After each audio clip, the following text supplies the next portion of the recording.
Livro do profeta Isaías, capítulo de número 40 e o versículo de número 31 apenas. Na Bíblia que tenho, na versão que tenho, está escrito assim: Mas os que esperam no Senhor renovarão as suas forças, subirão com asas como águias, correrão e não se cansarão, caminharão e não se fatigarão. Você pode se sentar glorificando a Deus.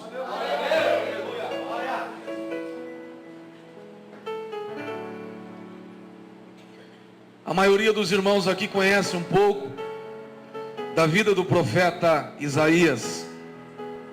Isaías foi um homem escolhido por Deus, levantado por Deus, suscitado por Deus, para denunciar o pecado, para alertar o povo, para chamar o povo para o arrependimento. Isaías exerceu um ministério por mais de 40 anos. Foi um homem que não se contentou com pouco. Ele queria dar toda a sua alma, a sua vida. Ele gastou a sua vida em favor da obra do Senhor nessa terra. A tradição judaica nos informa que este foi o homem que foi cerrado ao meio, amando do rei Manassés. É difícil de entender isso, porque foi ele quem entregara a profecia para o rei Ezequias. Ezequias chora amargamente. Deus perdoa aquele homem, muda a sua história, dá a ele mais 15 anos de vida, e nasce o filho do rei Ezequias, chamado Manassés, que depois ocupou o trono de Israel. E justamente esse homem que nasceu, chamado Manassés, filho do rei Ezequias, foi o homem que, segundo a tradição judaica, mandou cerrar Isaías ao meio. Imagine você, um homem que se ocupou com a obra do Senhor, um homem que gastou a sua vida, doou a sua vida em favor da obra de Deus, ser colocado em uma prancha e ser cerrado ao meio. Este foi o profeta Isaías. É o único homem que Deus dá a revelação, entrega a ele pormenores a respeito do ministério de Jesus. Jesus seria o homem que não teria mérito perante o povo, o homem que não tinha formosura, indigno, maltratado, humilhado. Isaías, ele dá para nós alguns detalhes a respeito do sofrimento do nosso Senhor. E Deus concede a ele este privilégio de ser o porta-voz, o homem que registraria para nós, mais de 700 anos antes, a vinda do Messias, o seu ministério, o seu sofrimento e a sua vitória. É ele que diz no capítulo 43 e versículo 3 do livro que leva o seu nome: ainda antes que houvesse dia, eu sou, e não há quem faça escapar das minhas mãos. Operando eu, quem impedirá? Foi este homem que teve o privilégio de registrar para nós esse documento, essas palavras tão profundas. Agora no capítulo 40 e versículo 31, nós encontramos aqui uma outra pérola. Isaías dizendo: olha, mas os que esperam no Senhor, eles vão subir como águias, eles terão as suas forças renovadas, eles serão avivados, encorajados pelo nosso Deus. Mas qual é a semelhança entre o crente e a águia?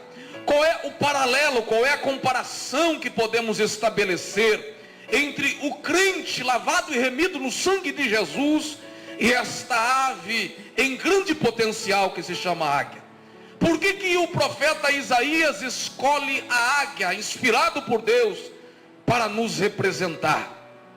Em primeiro lugar, porque a águia, ela é uma ave diferenciada. Nenhuma outra ave do planeta pode se equiparar, pode ser comparada à águia.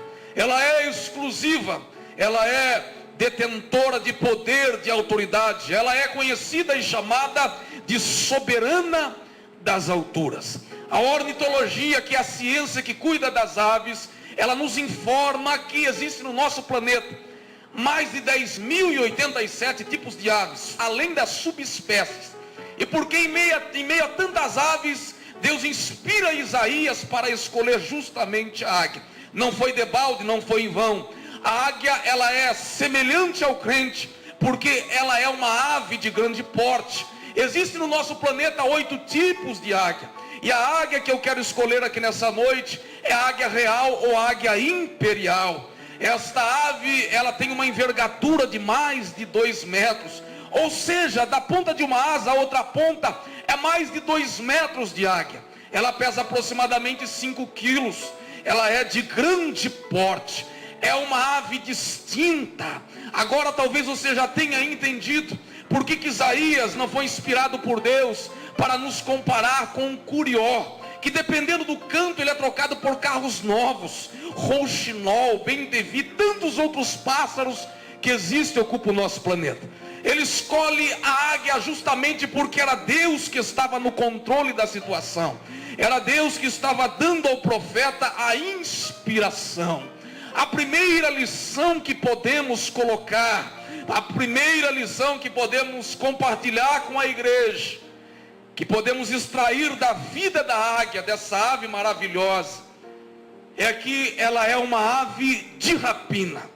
Você talvez não sabe, não tenha conhecimento do que vem a ser uma ave de rapina. Uma ave de rapina é uma ave que sai em busca do seu próprio alimento. Ela não fica esperando ser tratada no ninho.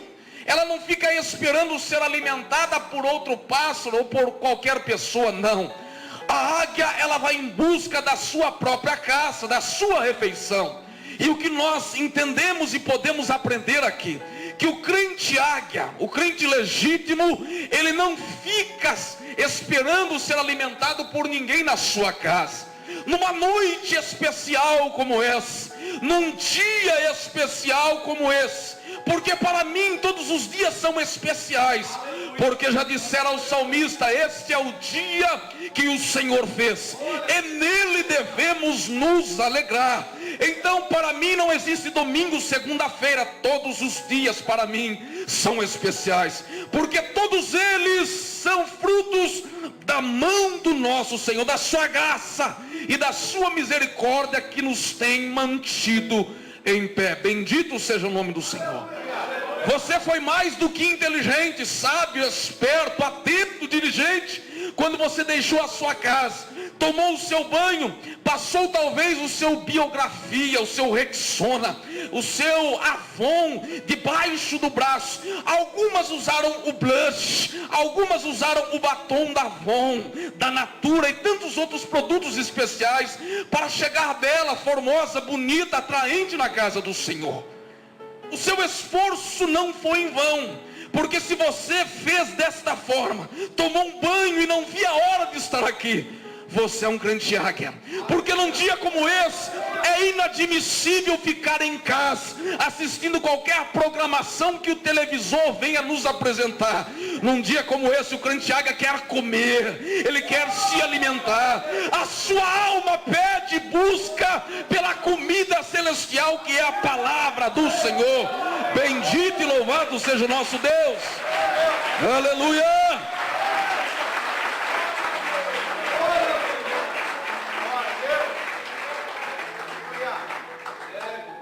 A águia nos tem muitas lições para nos oferecer. É impossível extinguir o assunto em poucos minutos que temos, mas podemos aprender muito com essa ave. Em segundo lugar, a águia, ela é monógama. Repita esta palavra: monógama. O que é ser uma ave monógama?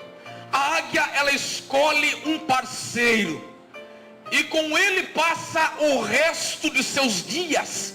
Enquanto ela respirar, ela não aceita outro macho no seu ninho, ela não admite outro parceiro, enquanto ela viver.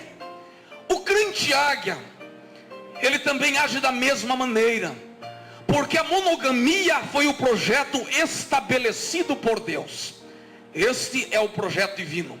A monogamia é o homem se casar com uma mulher, é a mulher se casar com um homem e com ele passar o resto de seus dias, exceto em caso de viuvez e outras coisas mais.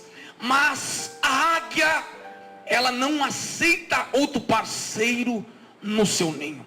Por isso ela também se encaixa, é classificada como uma ave monógama. Ela entra nesse conceito, ela se encaixa nesse conceito. E este foi o projeto que Deus estabeleceu para o homem e para a mulher. A poliandria, que é a mulher ter vários homens. A poligamia, que é o projeto do homem ter várias mulheres, é diabólico, é antibíblico, não está enquadrado na Bíblia Sagrada. Aí talvez alguém diga, mas e o caso de Salomão? Salomão tinha 700 mulheres e 300 concubinas, empregadas. Mas quando analisamos a vida deste homem, que era um prodígio em sabedoria, nós entendemos, percebemos que foi justamente esse problema que o levou para um desfecho, para um final trágico. Porque Salomão, ele queria ver o seu harém cheio, ele queria ter as mulheres ao seu lado, mas foram elas que inclinaram, conduziram o coração do sábio para a adoração de falsos deuses. A salvação de Salomão, ela é duvidosa. A salvação de Salomão, ela é incerta, porque no final da sua vida, o seu coração estava dividido, por causa da poligamia. Deus nunca aprovara a poligamia. O que Deus fez foi tolerar, e todos aqueles que se envolveram com inúmeras mulheres deixaram uma marca negativa. Mas para a noiva do Cordeiro, para o povo eleito de Deus, para aqueles que um dia entenderam a mensagem da cruz, estes honram o projeto de Deus, que é a monogamia. Hoje em dia, na sociedade em que estamos inseridos, o certo passou a ser errado, e o errado passou a ser certo. Já está valendo muita coisa aí no mundo, mas eu quero te dizer, te lembrar, refrescar a sua memória, que o povo de Deus tem parâmetros. O povo de Deus tem um norte, que é a Bíblia Sagrada. O povo de Deus tem a sua bússola, as Escrituras, que nos orienta a compartilharmos a nossa vida apenas com uma pessoa. Ah, meu irmão, quero que você continue orando pela sua casa, porque o que o diabo quer é dividir a família. O que o diabo quer é macular o leito. O que o diabo quer é causar desgraça, é dissolver, é estragar, é corromper, é provocar danos na família que Deus projetou. Guarda a tua casa, ora pela tua família, seja o sacerdote do seu lar, não deixa ninguém tocar na sua família, no seu relacionamento, para que o nome de Jesus seja glorificado na tua vida. Agora entendemos que muitos matrimônios caminham de mal a pior por algumas razões. Queremos abrir aqui um parênteses. Há muitos casamentos que estão à beira da falência. Por quê? Porque falam aí fora o que o cidadão ou a cidadã não fala dentro de casa. É mais ou menos assim. Deixa eu baixar o nível um pouco para você me entender. O cidadão não ouve meu amorzinho, meu chuchuzinho dentro de casa. Aí ele está passando na Governador Pedro de Toledo, aí ele ouve lá o que ele não ouve dentro de casa. A cidadã não ouve em casa elogios, palavras de carinho, de amor, de afeto. E aí quando ela passa debaixo de uma obra, um prédio em construção, eles falam aquilo que ela não ouve lá em casa. Tá me entendendo, crente? É desse jeito. O cidadão, a cidadã escorraçado dentro de casa. Aí lá fora, ela ganha, ela recebe o que não tem recebido em casa. E sabe o que é mais difícil? É que depois coloca a culpa no nosso inimigo.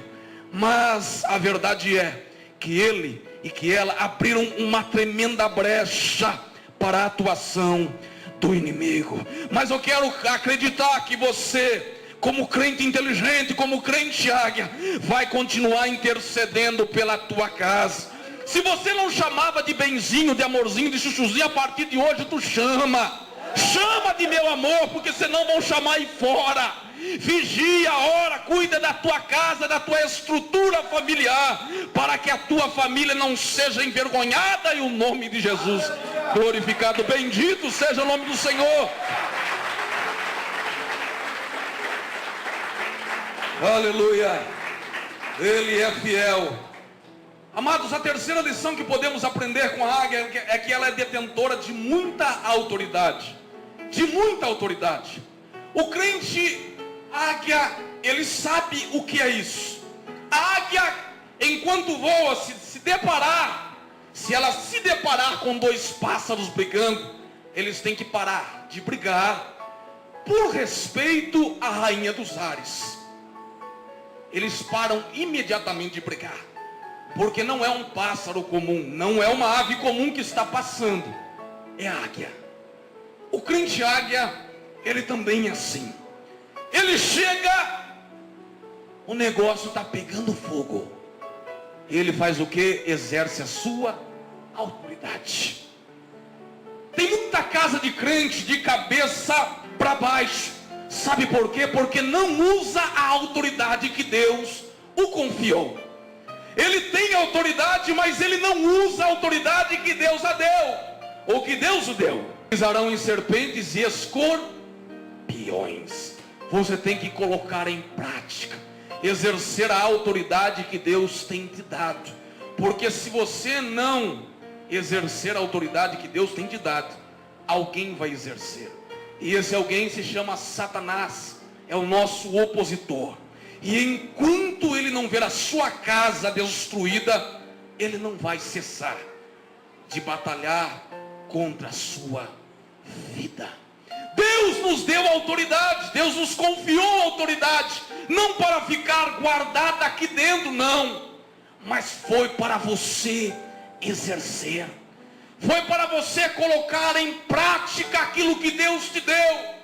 De repente a sua casa é essa que eu citei, que está de cabeça para baixo. E você que está entendendo essa palavra vai ter uma outra postura a partir de hoje. Você vai chegar na tua casa, vai estender as suas mãos, repreender a miséria, a doença e tudo aquilo que está minando a sua fé e atrapalhando os seus caminhos. Exerce a autoridade que Deus te deu para que Cristo seja glorificado na tua vida. Bendito e louvado seja o nosso Senhor. Outra lição que podemos aprender com a águia é que a águia só voa com águia, não voa com urubu. O que isso significa? Eu não estou aqui menosprezando e desprezando o urubu. Ele tem o seu papel no equilíbrio ecológico, mas ele é de outra estirpe. Ele tem uma outra plumagem e ele voa baixo. Ele é o faxineiro de Deus, mas a águia é totalmente diferente. A águia tem uma outra postura, uma outra envergadura. A águia é diferenciada porque ela voa alto. Deixa eu te lembrar aqui que Eliseu foi Eliseu porque caminhou com Elias. Deitava água, evangelista David, sobre as mãos do profeta. Caminhou com Elias até os últimos minutos da sua vida aqui nessa terra. Viu Elias ser tomado, arrebatado vivo. Elias tentou se desvencilhar de Eliseu, mas Eliseu estava na sintonia, ligado, e não se apartava de Elias. Mas hoje nós nos deparamos com o inverso. Crente águia andando com crente pardal. Urubu. Urubu é aquele que voa abaixo. Ele está sempre com a cabeça baixa. Sabe aquele crente borocochô? Misericórdia, há poder no sangue de Jesus. Se você não se alegrar num culto como esse, eu não sei aonde você vai se alegrar. O crente águia, ele não aceita caminhar com o urubu. Eu estou falando de estreitamento de relacionamento. Você compartilhar da sua vida, você estreitar relacionamento, escolher um crente carnal para ser o seu confidente. Olha que problema que você está arrumando. Mas Eliseu estava ligado e caminhava com a pessoa certa. E no mínimo o que Eliseu recebeu? A porção dobrada. Eliseu foi além de Elias no tocante a milagres. Os ossos do profeta provocaram a ressurreição de um homem.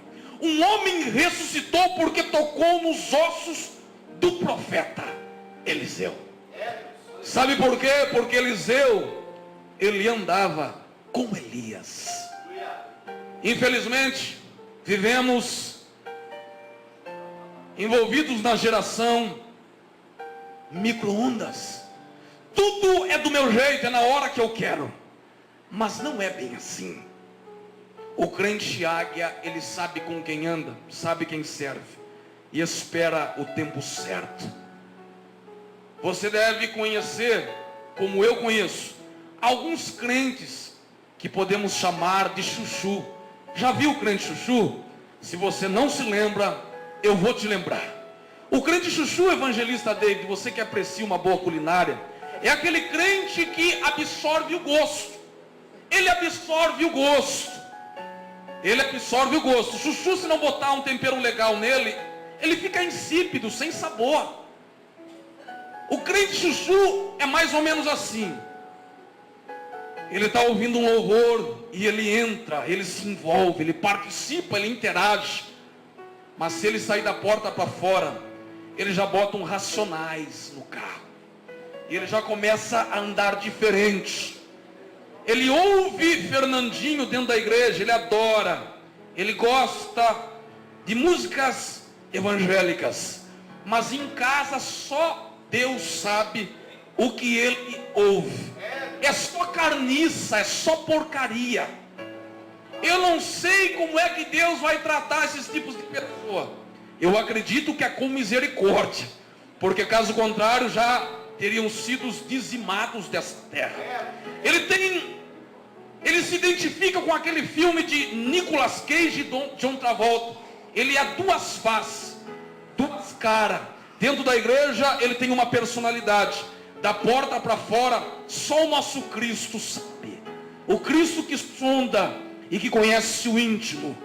Mas deixa eu te falar do crente pimentão. O crente pimentão, ele tem uma outra postura, irmão Anderson. Ele exala o sabor. O que você colocar perto dele, ele absorve o sabor. O chuchu, ele é passivo, o pimentão, ele é ativo. Ele exerce influência. É mais ou menos assim. Se o pimentão chega na casa do chuchu, o chuchu desliga o funk, o proibidão, e passa a ouvir Lauriette, pastor Eduardo. Gostou dessa, né, rapaz? O crente pimentão é aquele que Paulo diz, exala o bom perfume de Cristo. As pessoas são contagiadas, as pessoas se aproximam e notam que há uma postura diferenciada. As pessoas olham no rosto e enxergam que trata-se de alguém que tem o nome escrito no livro da vida. Trata-se de alguém que tem aliança com Deus.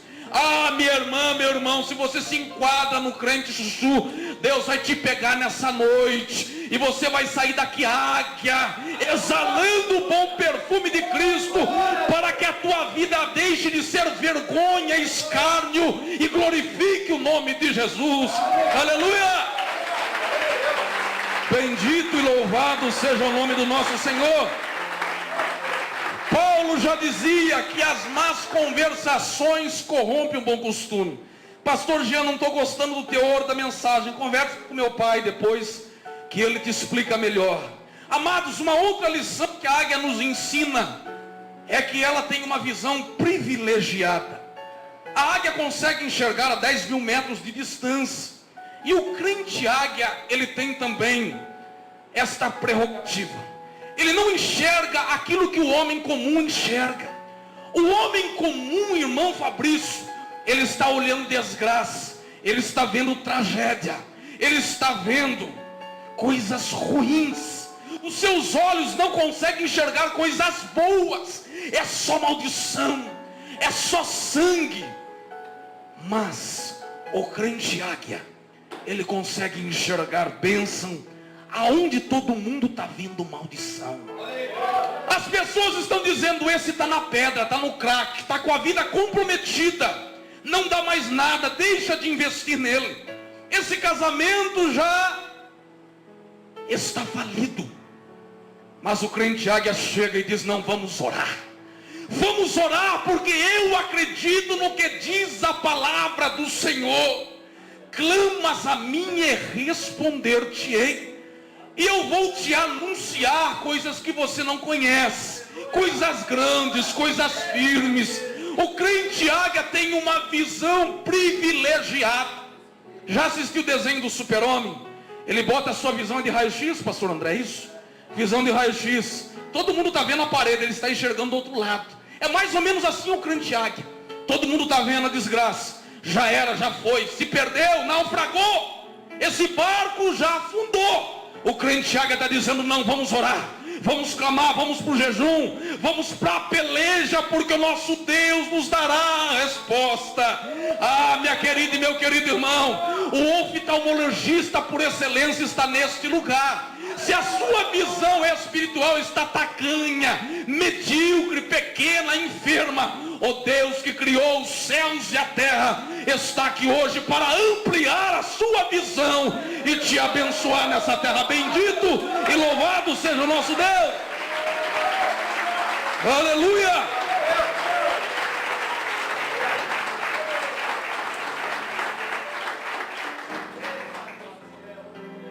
Que lição nobre que a águia tem para nos ensinar ainda. A águia é uma ave muito difícil de ser capturada. Os caçadores têm muita dificuldade para capturar uma águia. Sabe por quê?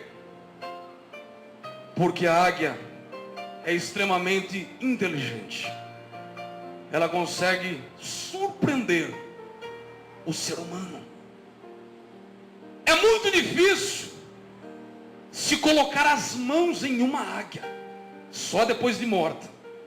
E olhe lá ainda. Mas acontece, os experts em caça, os profissionais em caça, com muita dificuldade, empenho, dedicação, eles conseguem capturar uma águia. Mas quando isso acontece, a ornitologia nos informa que as demais companheiras choram por 60 dias. 60 dias. Literalmente, nada figurado. 60 dias as companheiras choram, porque perderam uma amiga, perderam uma companheira. Talvez você já conheça muitos que outrora era uma bênção. Eles falavam em mistério. Eles profetizavam, eles eram extremamente usados por Deus.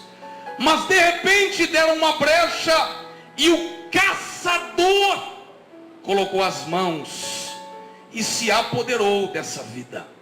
Eu conheço muitas e você também conhece.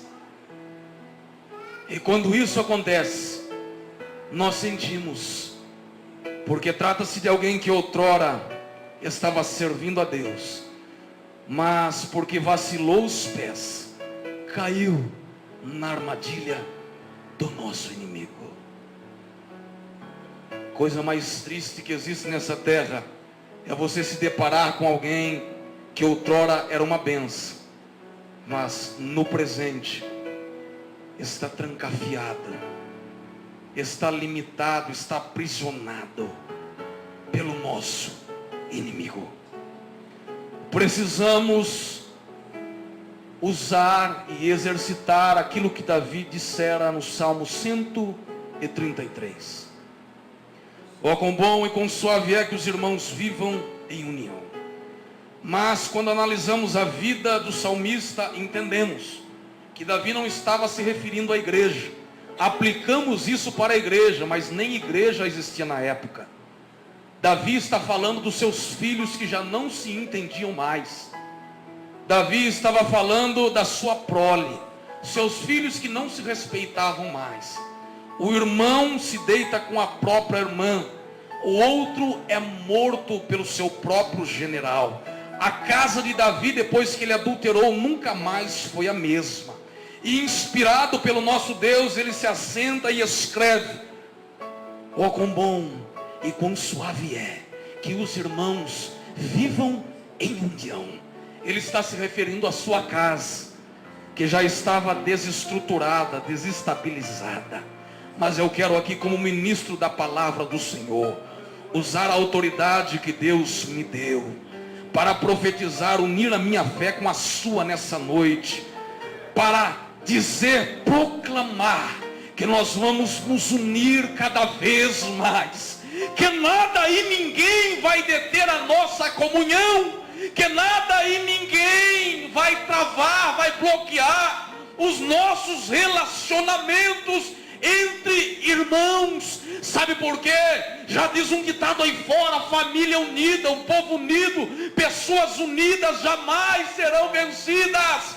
Meu irmão, minha irmã, coloca a tua casa em ordem hoje. Exerça a autoridade e o poder que Deus te deu. Se una a sua companheira, aos seus filhos, para que a tua casa seja uma bênção. Bendito seja o nome do Senhor. Que lição que a águia tem para nos ensinar? Você nunca vai se deparar com uma águia ferida no chão. Sabe por quê?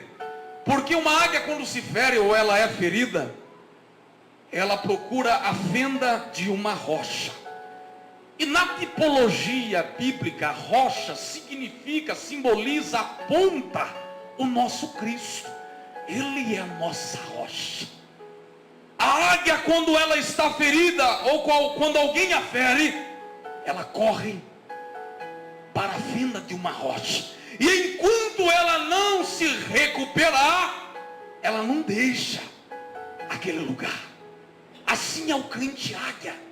O crente águia, quando ele se fere ou é ferido por alguém, ele não fica se lamentando, contando as suas lamúrias para ninguém. Não. O crente águia, quando ele se fere ou é ferido, ele procura o Cristo, o médico dos médicos. Ele expõe a sua ferida e pede: Senhor, derrama do teu poder, sara as minhas feridas, cura o meu íntimo, para que eu seja uma bênção para as pessoas que estão à minha volta. Talvez você está com a sua vida arrebentada hoje. Talvez a sua alma hoje está triturada, moída, por conta dos problemas dessa vida, por conta dos percalços dessa vida. Mas o Senhor está dizendo: eu estou aqui nesse lugar, eu não vou sair daqui, eu estou aqui, me procura. Você tem alguém que está preocupado com você, que quer curar todos os seus traumas, as suas mazelas, as suas dores, te fortalecer, te encorajar, para você continuar avançando sobre esta terra, com a bandeira hasteada, dizendo: só o Senhor é Deus, é Ele que eu vou servir para o resto da minha vida. Se escora no Cristo vivo, em nome de Jesus. Bendito e louvado seja o nosso Senhor. Aleluia. Aplauda o leão da tribo de Judá.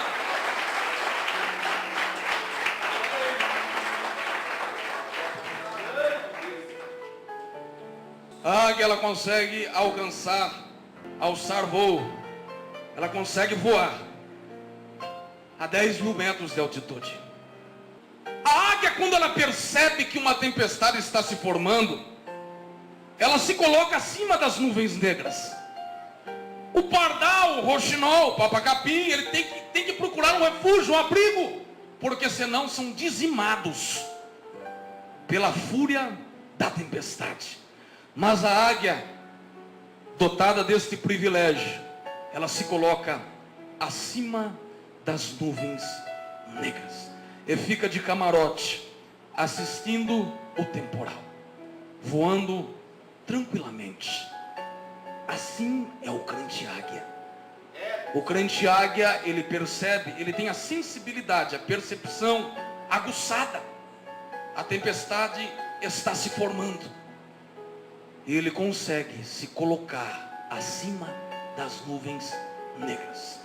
Aqueles que não estão alicerçados na rocha, eles têm que procurar um refúgio, um abrigo. E esse refúgio e esse abrigo, esses lugares podem representar tantas coisas que você talvez já tenha entendido. Mas o crente águia, legítimo, autêntico, genuíno, ele se coloca acima das nuvens. Ele se refugia no Senhor. Todo mundo está desesperado. É remédio faixa preta. A casa dele, o banheiro dele parece uma farmácia. A sua vida é remédio, remédio, remédio. Drogaria, drogaria, drogaria. Mas o águia, vem a tempestade e ele consegue se colocar por cima. As pessoas estão dizendo: o mundo vai acabar em 2012, a tua família vai se acabar, os teus filhos estão perdidos. O águia, ele consegue se colocar acima de tudo isso. Chegou a correspondência, chegou a má notícia até os seus ouvidos, ou por debaixo do portão ou da porta. O águia, ele se coloca acima. Ele entende que ele foi chamado não para ser escória da sociedade. Ele entende que ele foi chamado não para ser vergonha, escárnio, não. Ele entende que foi chamada, não para ser alvo de zombaria, não, 1000 vezes não.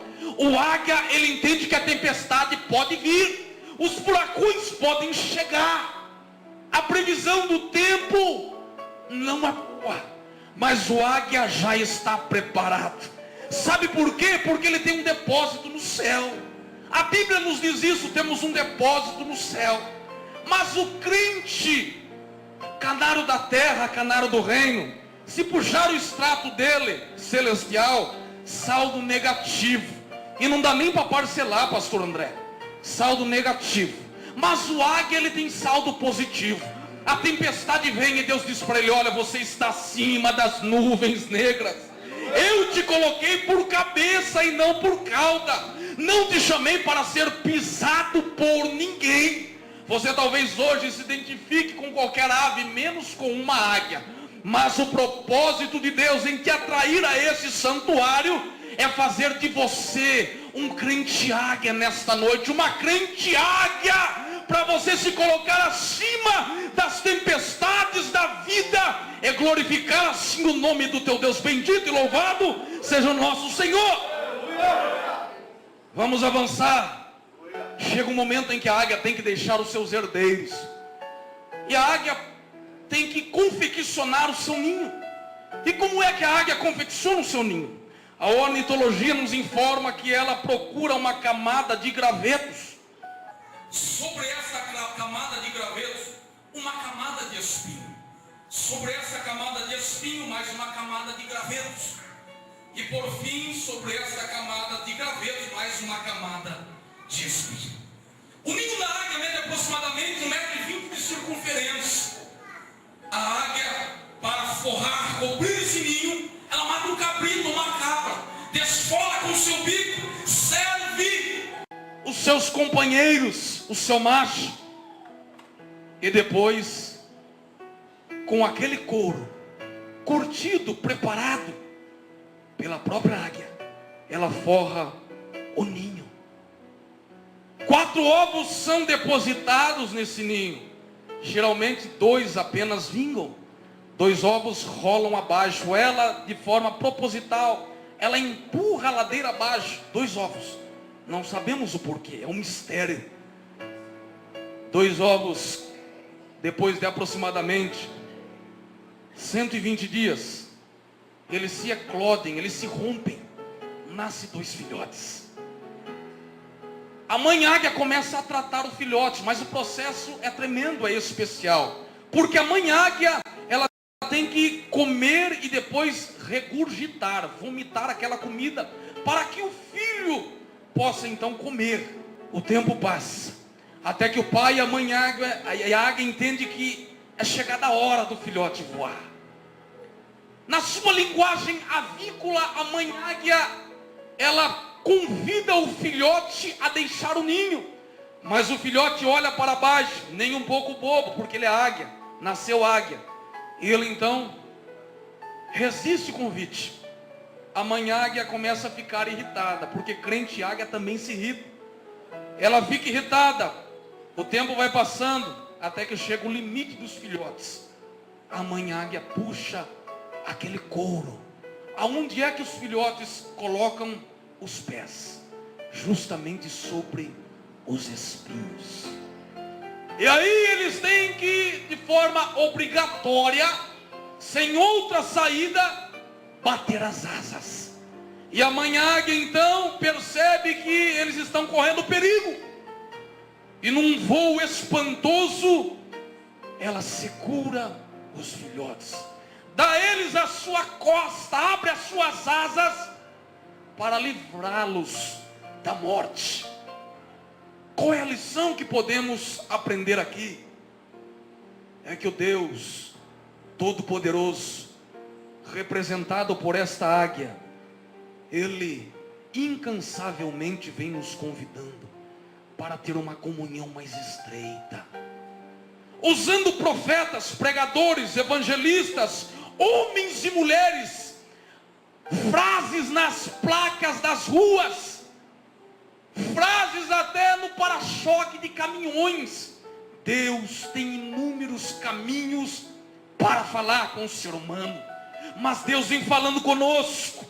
Deus vem nos despertando, nos alertando, nos convidando para uma intimidade mais profunda. Mas muitos resistem a esse convite, muitos retardam este acontecimento, esta aliança profunda com Deus.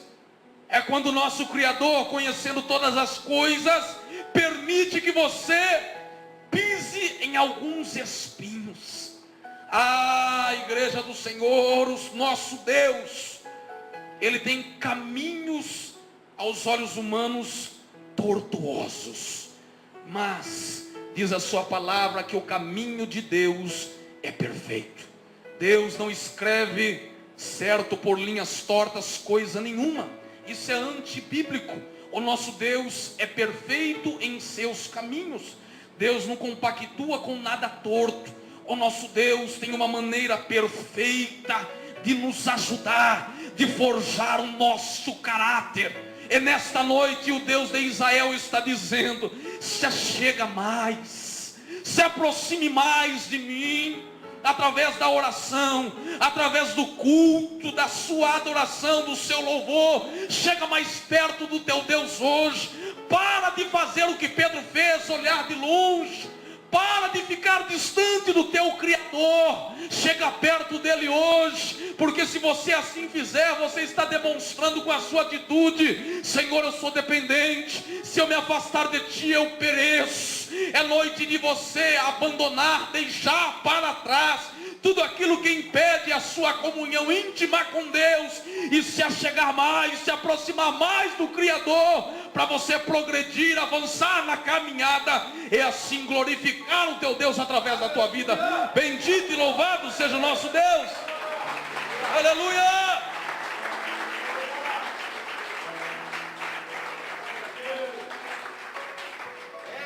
Mas esta ave nos surpreende.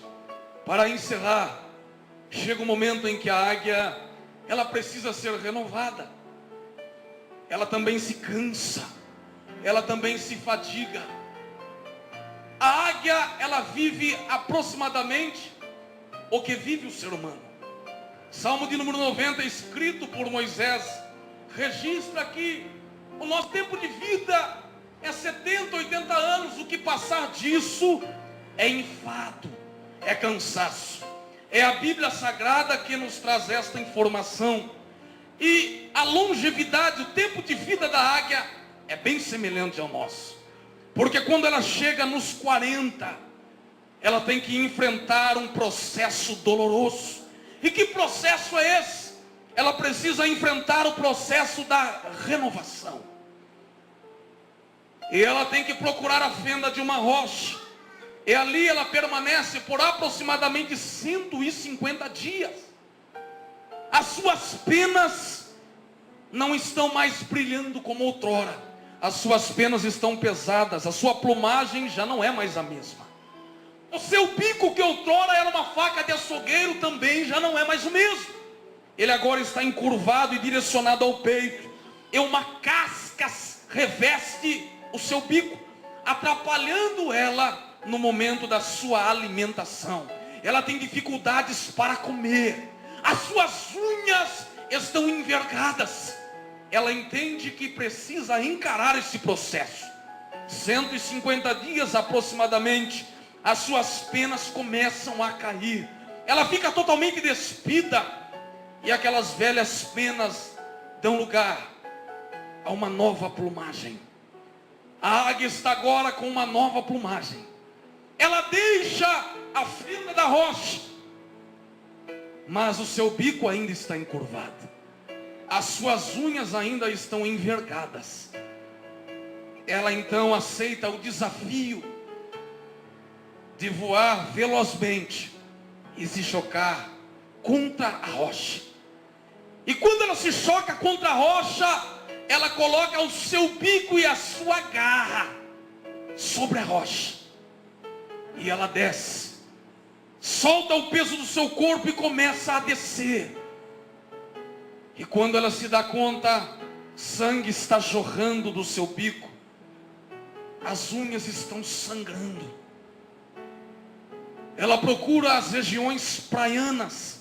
Num dia ensolarado, a águia alça voo e numa velocidade espantosa, que pode chegar a 300 quilômetros horários, ela mergulha no mar.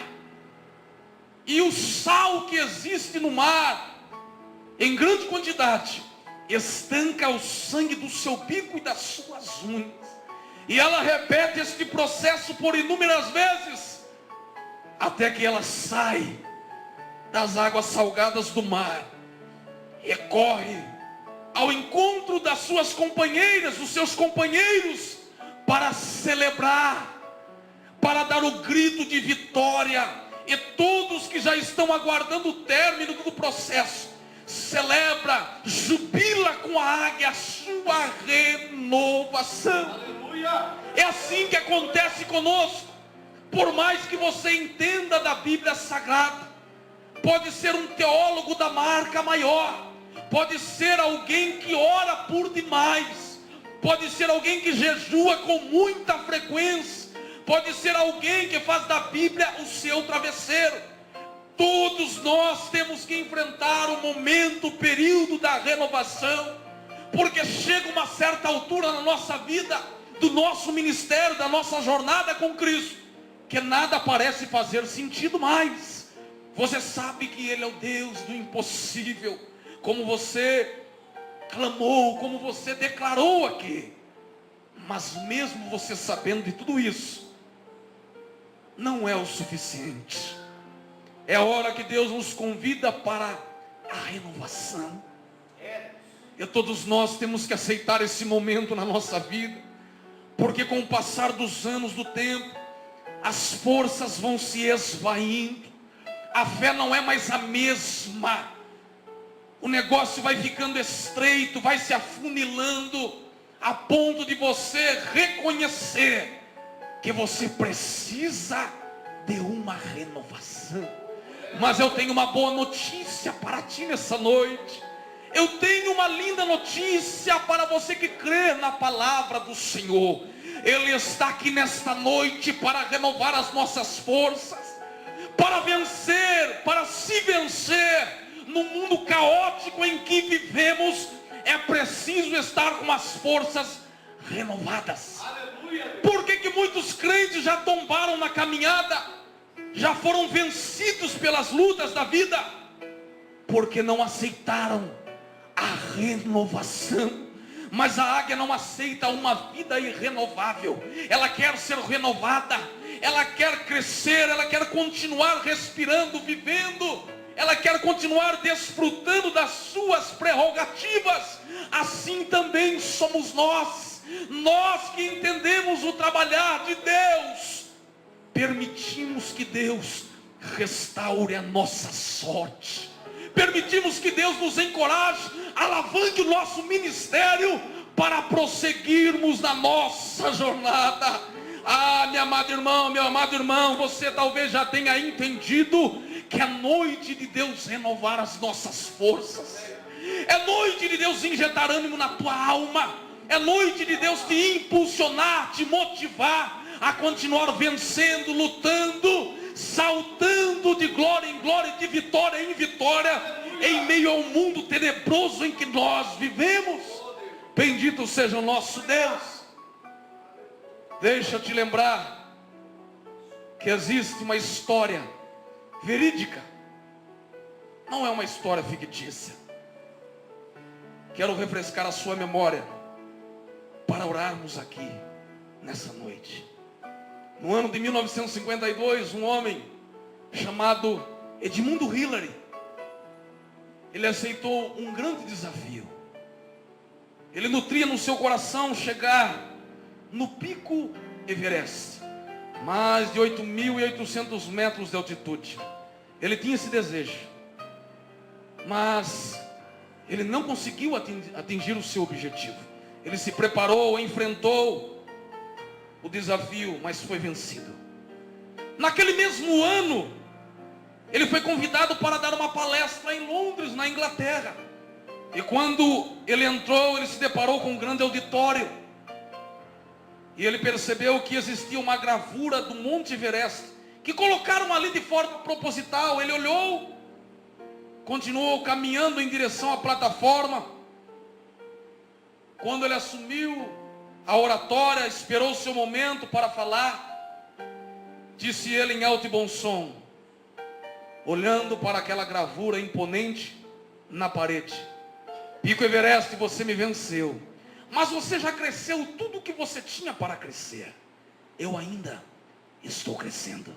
Aleluia. 29 de maio de 1953, Edmundo Hillary foi o primeiro homem a alcançar o pico do Monte Everest. Ah, meu irmão, o crente águia, ele aceita desafios. E mesmo que ele seja vencida na primeira tentativa, ele sabe que vai chegar a sua hora. Ele sabe que o relógio de Deus está virando, o seu momento vai chegar, e ele vai correr para o abraço, dando glória a Deus, exaltando e magnificando o nome do Senhor. Bendito e louvado seja o nosso Deus. Fica de pé comigo, fique de pé. Aleluia. Se eu fosse você, eu já estava declarando: Senhor, a minha casa é tua, o meu futuro é teu, a faculdade que eu quero fazer, Senhor, eu preciso de ti, esse trabalho que eu tanto almejo, meu ministério, a minha vida, meus planos e projetos estão na mão do Senhor. Ah, Espírito de Deus, começa a trabalhar no nosso meio. Todo cansaço, meu Deus, todo demônio que tem atrapalhado a vida dessa pessoa, nós repreendemos no nome de Jesus Cristo. Ah, Jesus, essa criança, esse adolescente que está perdido, meu Deus, nós clamamos a Ti nessa hora e acreditamos que a mão do Senhor se manifestará para nos dar um ganho de casa.